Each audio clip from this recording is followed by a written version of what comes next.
Hi guys, this is Dan from Magic Pachinko Restorations. Today we're going to shoot a short video, not specifically on a vintage pachinko machine, but on a process that I use during restorations. I've had a couple of questions on this subject, and that is how to clean the chrome frame on a pachinko machine. So that's what I'm going to show you today. Also going to kind of give you a quick shot of the area that I work in. And the way I get set up when I first start to do a restoration. I've made some other videos like this, but I'm all set up and ready to go. So I'm going to back out just a little bit more. My shop is in my garage.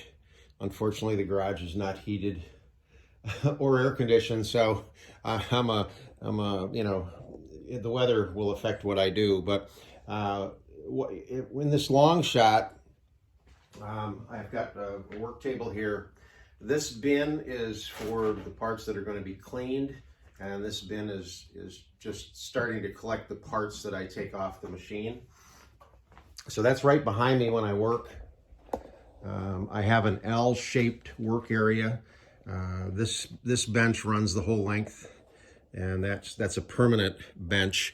This one I bought at Harbor Freight and put it in, and you can see I always like to start with everything nice and neat, and I try to keep it that way. But all of the cleaning chemicals that I use are up here.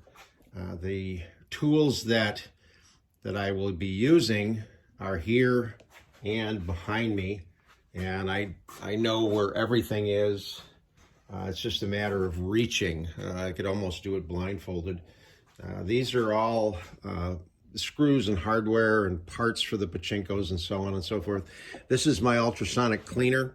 This is what I put all of the metal parts in. I have it right next to me, so as the metal parts get taken off, they just go right in the sonic cleaner. It runs for 20 minutes, and the parts come out pretty clean. So again, this is the way that I start, and this is just some more of the work area. These are just all the bigger parts. A couple of my machines that are up there, all our packing material, bigger parts, so on and so forth. This is a Nisogen Model A recycler that I'm working on. This one will be for sale shortly once I'm finished with it. But this is a customer's machine here, and because I want to start taking it apart, I figured I would make the video. So the first thing that I do when I get a machine, it really doesn't matter whether or not you restore the front or tear down the front or the back. That really makes no difference. It just kind of depends on the mood you're in as far as I'm concerned. So what I'll do if I'm going to work on the front for a while is take off the feed tray. This is a Nisogen, so there's a spring catch here that takes this off, and this will go in the tray behind me, and I'll deal with that later. So now that I have that off, I'll take this out. This particular machine has a piece of glass in it, which obviously needs cleaning. So I'll put this in a safe place so I don't break it. And now I can take the chrome frame off and clean it. The only other thing you have to do right now is this little guard here for the key, or the key lock, that needs to come off. And typically that's held in with a couple of screws or short nails. And all you have to do is get in behind it with the pry tool and pry those nails out a little bit. So this is the pry tool that I use. I've got a couple of these. This one's been filed down quite a bit, so it's thin. And then this is an invaluable pair of pliers. These are actually Japanese pliers, but the design is so that you can almost grab something flush and pull it out. So that's what I use to go back in and pull these nails out. And again, you want to twist them as you pull them out, because quite often the Japanese use nails with a twist on them, which these are. These have twist nails. And then actually the one thing that I didn't do, and you've heard me talk about this before, and that is have an organized place for all your parts. So I have a number of these, and if you notice right here, this one says lock trim. So these two screws, or I'm sorry, two nails, will go right there in that lock trim. So when I go to put this part back on, I know right where they are. This goes in the black bin because it needs to get cleaned. And now I'm ready to take this off, okay?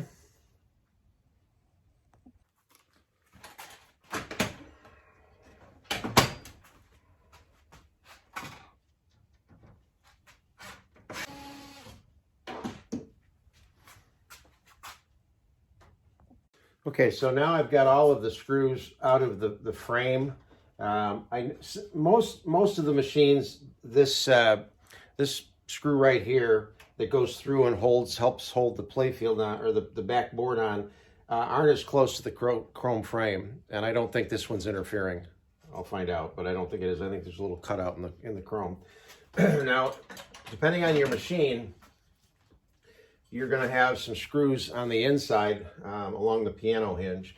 This is a Nisogen, and most of the Nisogens have that piano hinge in here, and you've got to take those screws out also.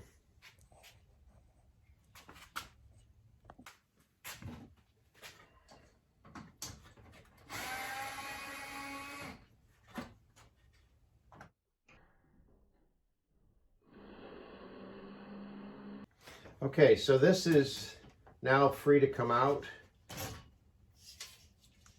So you've got the entire frame. And we'll just set it there for a minute. So what you have here are two different kinds of screws. These kind of have a round head, and these are a flat-headed screw. So all of these, for now, get put in the same place in my my hardware keeper. And then when I go to put this back on later, it's real easy to sort these screws out to the type. The round-headed ones go in here, and the flat-headed ones go down here. And I used to replace these screws with stainless steel screws, and sometimes I still do, but these aren't bad. And if you take, this is an invaluable tool here, a Dremel with a wire brush, and you just simply hit the head of this, hit the head of that screw. I don't even tell in the video, but it shines it up really nice. So I'll show you later, but I put them in about halfway and then hit them all and then screw them in tight. So we'll get this put away, and I'm going to move the machine, and then we'll attack the frame. Okay, so we're all set now to start to clean the frame. One comment about the frames. When I go to look to buy pachinko machines, this is one of the things that I look at, in addition to missing parts and so on and so forth. But the condition of the chrome frame is something that I look at. And a chrome frame like this that looks pretty bad right now will clean up very nicely. If you see a chrome frame that's just solid brown, reddish brown with rust, that one's beyond hope. Really the only thing you can do with that is either clean it up and paint it, which is not a bad option, or have it replated. And I've yet to talk to anybody that's been overly successful doing that. I know it's quite expensive. I haven't found anybody around here that will do it. So if a machine is really very heavily rusted on the chrome frame, then I either don't buy it, or I'll buy the machine and just strip the parts off of it and scrap the rest of the machine. So, of course, I have a use for all those parts. If you're just doing, restorations one or two at a time, you don't need a whole bunch of extra pachinko machines laying around. So, most all of the vintage pachinko frames are set up this way. This is where your ball tray would be. And if you look in the end right here, there's a little rod, and that should pull out. So again, I use my specialty pliers, and you want to just kind of wiggle, and it will come out. It'll come out to about there, and then you actually have to bend the frame out of the way to get this all the way out. Don't worry about it. When you put the screws in, it bends right back. So you just kind of gently bend this down a little bit, and then you can pull this right out. Now that separates the frame into two pieces. It's on a pivot down at that end. Okay, so now I have the two. What I'll do is I'll throw this in the sonic cleaner and just get it clean. So, two things that you need. You're going to need some vinegar. Now this is cleaning vinegar. It's got a little bit of soap in it. It's made by Awesome, which is the hard surface cleaner that I use on the machines too. So this is really good stuff. And I also use steel wool, and this is, I believe, the finest steel wool you can buy. It's the quad 4444000. Sorry. 4 zeros. So this is like ultra fine. So this is what you want, because this is going to clean it without scratching the surface. You don't need a whole piece. You really just need a relatively small piece. So you only need a little bit of vinegar too. So I just have a little plastic container that I can put some in. And I want to see if we can get a close-up of that. That should give you a decent idea of the condition of the frame before I get at it. And I'll do this top surface first. So you're just going to take the fine steel wool. Drop this down a little bit if I can. Come on. Yeah, close enough. All right. You just literally dip it right in the vinegar, and then you're just going to kind of lay into it with some good old-fashioned elbow grease. And usually you don't have to rub very hard at all, and the rust will come off quite easily.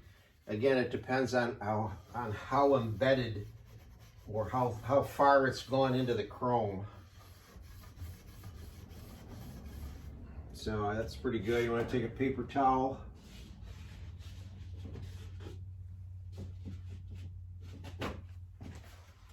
And I'll show you this, see if I can do this close up. So you can see the vinegar that's on there, but watch the difference when I do this. And there's your, probably doesn't show well in the video, but that's clean and there's no rust on it. And it's that simple. So I'll do the entire frame, and then once I'm done with the frame, I will use chrome polish on this. I think that just cleans it up a little bit more and gives it a nice finish to the surface. But that's essentially what I do. And then once this is done and the bigger frame is done, you just put them back together, shove the pin back in, and then in my case, I'd set it aside because I'm obviously going to do something. All right, so I've gone all the way around this. Whoa, never mind. Gone all the way around this frame. It's nice and shiny.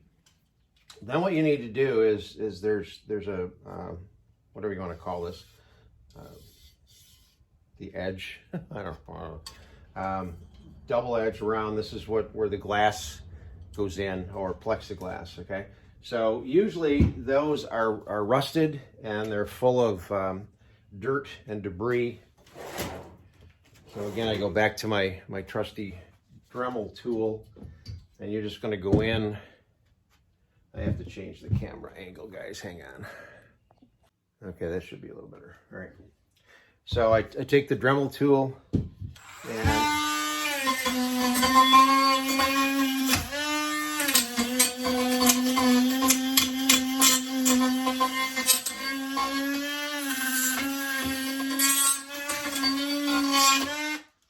now this is the bottom edge where the glass sits, and this is usually the dirtiest one or the rustiest one.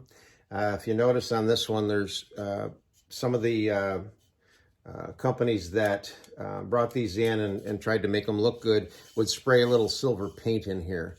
Unfortunately, they didn't bother trying to get the rust out or anything, so they sprayed right over it.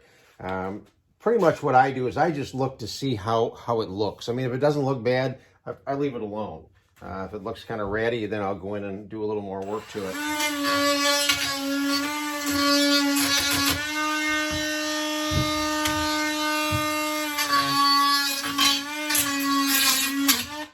So that's really all there is to doing that. Now these guide pieces, whatever you want to call them, the channels. There we go, channels are pretty clean.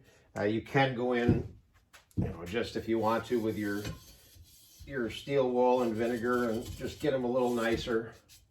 But this is pretty good. I'll put some chrome polish on it, and again, then I'll just set it aside and keep working on the machine. Okay, so that's how we do it. Hope you like it.